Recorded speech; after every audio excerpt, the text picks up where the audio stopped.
Espiritu Carlemitas.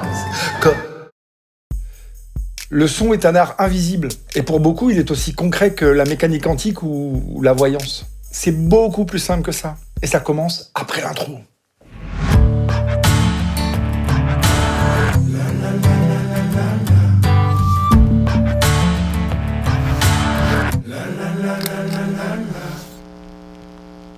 Salut les gars les filles. Dans l'école d'audiovisuel dans laquelle j'enseigne, j'ai énormément de jeunes vidéastes en début de première année qui m'avouent n'avoir jamais allumé un plugin audio.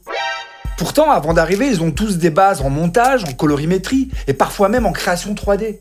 Mais le son, ils me disent que c'est à cause des outils. Au pire, ils y comprennent rien et au mieux, ils y pichent que dalle. Je vais donc attaquer une petite série de vidéos qui traitera essentiellement de ce sujet. On va y voir plusieurs outils indispensables. Il y aura de la théorie, de la pratique, ce que les plus branchés appellent des tutos.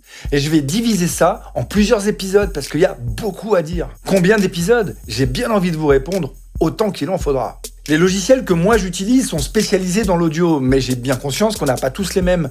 Et les vidéastes, quand ils bossent l'audio, ils le font dans leur logiciel de montage. Donc, le challenge que je vais relever, c'est de vous expliquer tout ça, mais dans Final Cut. Et exclusivement avec des plugins internes. Pas de gris-gris magique à Watt 1000 $ d'ingénieur du son de l'espace.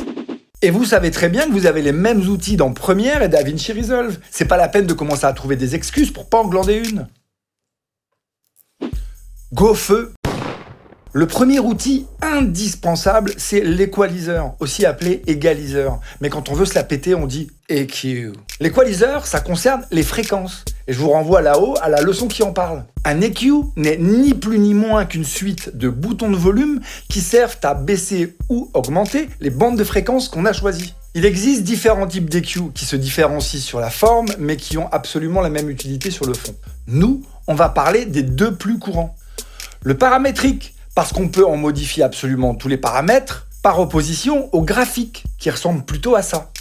Vous remarquerez que comme sur le paramétrique, ça consiste à monter et descendre des bandes de fréquences, mais là, elles ont été prédécoupées, prédéterminées par le constructeur.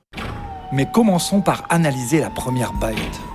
Tout d'abord, nous avons deux lignes, une horizontale et une verticale. La première, c'est la liste des fréquences que les humains entendent. Ben oui, inutile d'aller y mettre celles qu'on n'entend pas. On mixe pour nous, pas pour les chauves-souris. Donc, on a une graduation de 20 à 20 000 Hz. Suivant les cas, ça peut être inscrit en haut ou en bas. Mais quel que soit le modèle, ça ne change pas le sens de la lecture. À gauche, ce sera l'indication du volume de chaque bande de fréquence, avec un point neutre à 0 dB. Maintenant, concentrons-nous sur les trois actions, les trois paramètres que l'on peut modifier dans un équaliseur paramétrique. Action numéro 1, choisir une fréquence. Alors soit en cliquant directement sur la ligne, soit en allumant les points déjà présélectionnés. Et après, on les bouge comme ça. Action numéro 2, augmenter ou diminuer le volume de la fréquence choisie. Et action numéro 3, c'est l'action souvent la moins utilisée par les débutants et pourtant elle est absolument fondamentale. Alors on l'appelle le Q. Alors prononcez-le à l'anglaise, parce qu'on parle quand même de Q large, Q étroit, petit ou gros Q. Vous comprenez pourquoi il faut prononcer comme ça.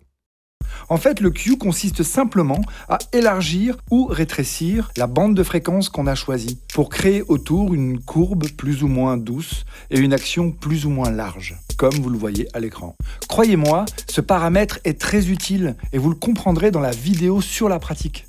Comparons maintenant avec les possibilités de l'équaliseur graphique. Je vous ai dit précédemment que les bandes de fréquences étaient déjà prédéterminées par le constructeur. C'est une approche différente, pas meilleure, ni plus simple, croyez-moi. Il existe des équaliseurs graphiques avec un nombre variable de division. Celui qui est par défaut dans FCPX, en haut à droite, celui-là donc, il en a 10. Mais si vous avez besoin de travailler avec plus de précision, regardez cette petite astuce. Et bien ici, on peut passer à 31. Ce qui rend donc chaque action plus précise et vous travaillez sur une bande plus étroite. Et sur un EQ graphique, je ne peux que vous conseiller ça parce que je ne vais pas vous apprendre à bosser comme des bûcherons de l'audio. Je préfère qu'on fasse dans la précision, dans l'acte chirurgical.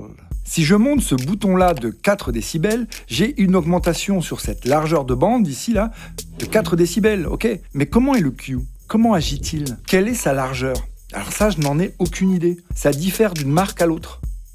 On dit donc d'un équaliseur graphique qu'il a un Q fixe. Mais si comme moi vous aimez le Q, sur un outil comme ça, on peut quand même en fabriquer un. Je monte légèrement les boutons autour des fréquences que je veux modifier et ça agit de façon plus large, plus douce, plus progressive. Les outils, c'est bien de les connaître, mais c'est mieux de s'en servir et ce sera le cas dans la prochaine vidéo. Et pour cela, je vais prendre quelques exemples concrets et vous verrez à travers eux comment on peut régler pas mal de problèmes. Si vous avez appris quelque chose, n'oubliez pas de j'aime parce que j'aime que vous aimiez. Et si en plus vous avez ri une fois, abonnez-vous. Comme ça, vous serez averti d'une autre leçon.